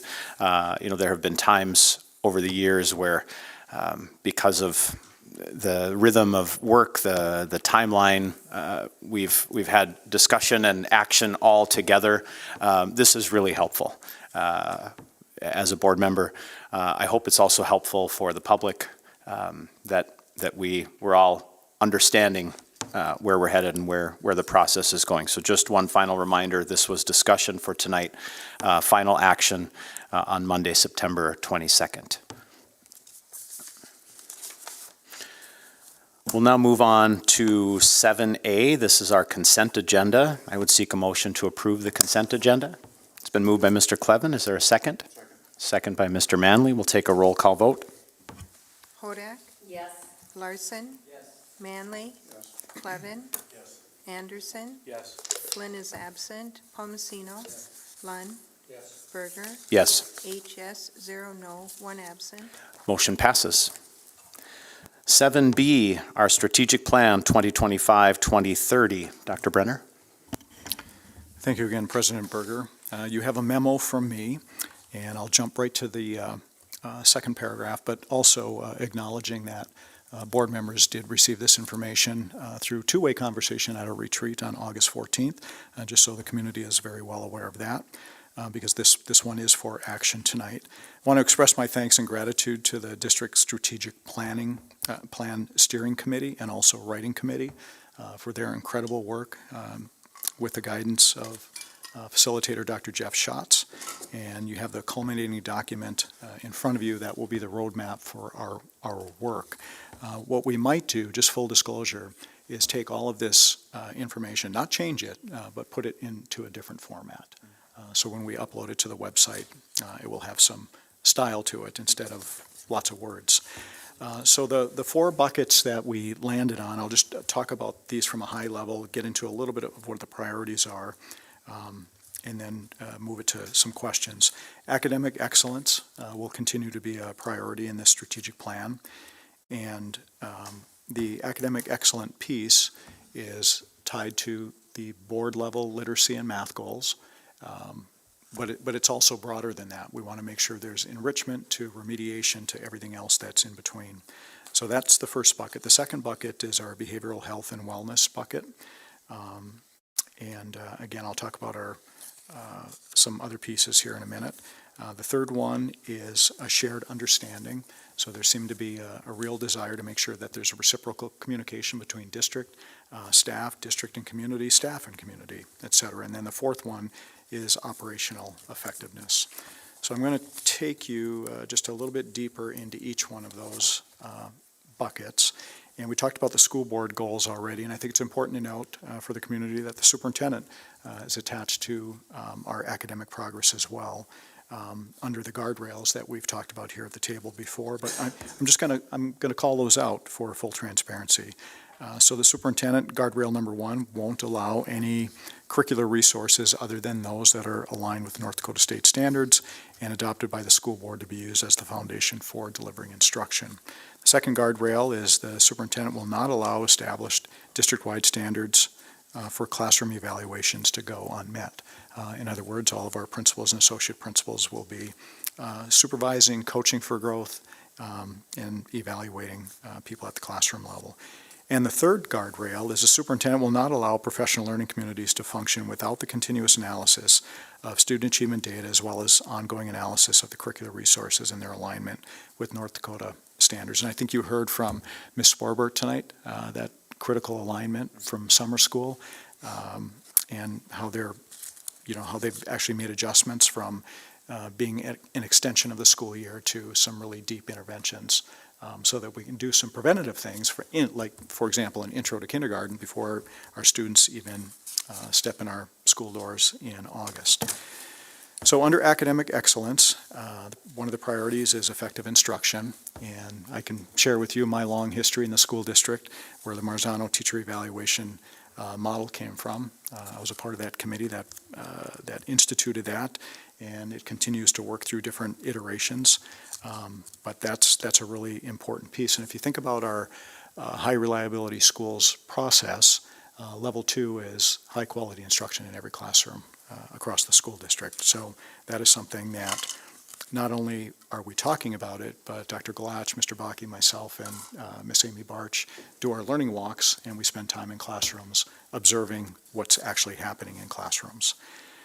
Eliminating opportunity gaps, talked about that a little bit with some of the vocabulary, like AVID. So I'll just kind of leave that one there. And choice ready, I think you're all aware of that, military, college, and workforce ready. And certainly Grand Forks has done extremely well over the last 5 to 7 years, as the state standard was fairly low when that was introduced, but we're doing really well as a school district. And the measures of success, you already have those in the board goals and how we're going to move things from 48% to 56%, et cetera, in those literacy and math areas. The next one, behavioral health and wellness. The priority areas are our positive attendance practices, and you've heard a report from Dr. Arison and Mr. Strandell from both of our high schools, and let me just give them some additional kudos because they're actually going to be presenting on the institution of that practice at the North Dakota Council of Educational Leaders Fall Conference in Bismarck in October. So we're really proud of the work that they've done, and that information is also being shared with Mr. Bakke and Dr. Glatch are having conversations at the middle and elementary level about attendance practices as well. And I believe we're about 8-9 days away from more of a community-wide conversation around attendance with some other agencies that we're going to be collaborating with. The next one is safe and supportive environments. I don't know that I have to say much more about all the projects that we have going on, but not only are we firming up in all of our campuses, starting with 8 this summer and concluding that work next summer, the following subsequent 2 summers, but it's still about the people. It's still about the human connection that we have at all of our buildings and making sure that every student is significantly attached to one adult in all of our schools. And then wellness, not only wellness for our students, but wellness for our staff as well. Wellness for our teachers, our support staff, wellness for our principals, wellness for people who surround district leadership work out here. It's really important in this day and age that we are focusing on that. And need I say any more about Dr. Amy Gaynert's arrival here? She's just going to do fantastic work with her experience and background. Number 3 is shared understanding. I highlighted a bit already about reciprocal communication, making sure that that is shared. And we've added a couple of pieces already this year. Our district leadership team already meets with GFEA leadership, Brady and Joe, on a regular basis. I believe we have 6 meetings set up this year.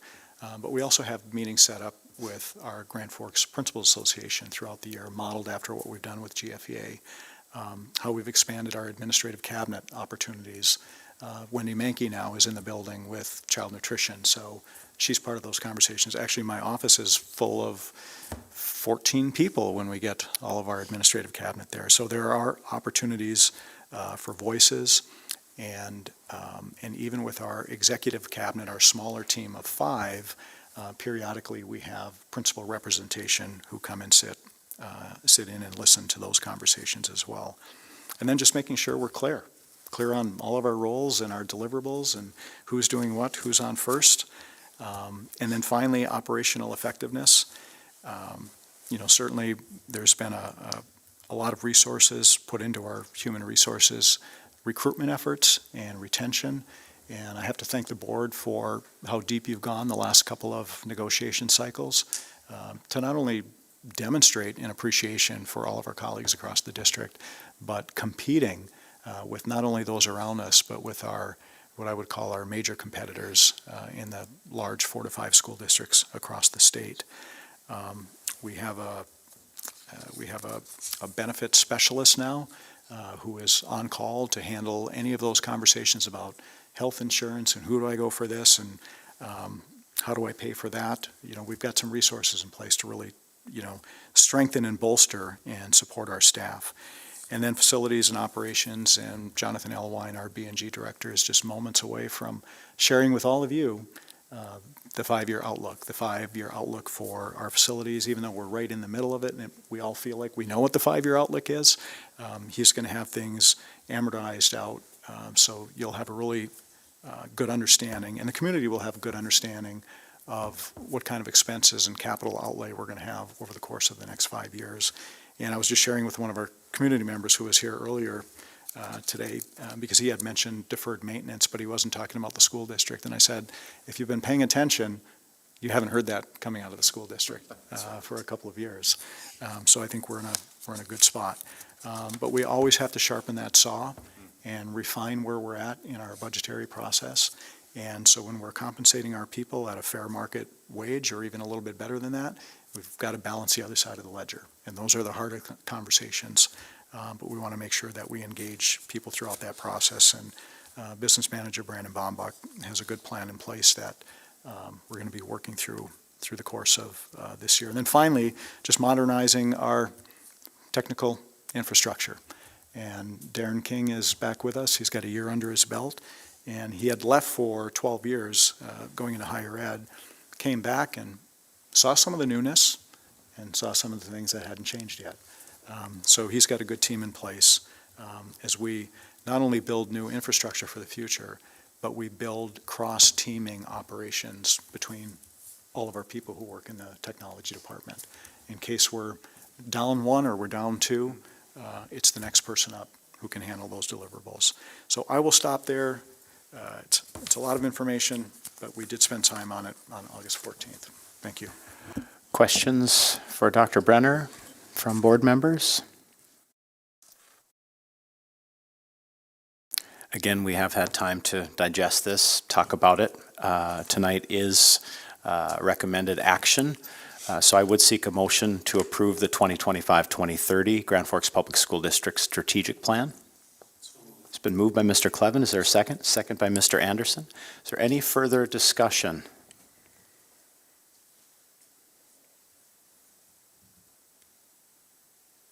We'll take a roll call vote. Manley? Lund? Larson? Palmasino? Hodak? Clevin? Flynn is absent. Anderson? Berger? Yes. 8 yes, 0 no, 1 absent. Motion passes. Before we move on to 8, I did hear Dr. Brenner say something perhaps a little more pared down for the website or public consumption. One of the ideas that a couple of board members have mentioned is perhaps, at least initially, something table side for our board meetings as a reminder of the key components of the strategic plan. I don't know where that request goes, but that would be helpful. Of course, we'll see notes in our agenda. This applies to strategic plan, area 1, 2, or 3. But some kind of half sheet might be helpful just to anchor ourselves in this vision. We're on to 8A. These are announcements. Any announcements, Dr. Lund? Well, not to be a Debbie Downer, except one person will be happy. The Vikings are down 7-0. I'm not sure if anyone in this room understands that we don't spoil scores. It's early in the game. I will say I am happy, Dr. Lund.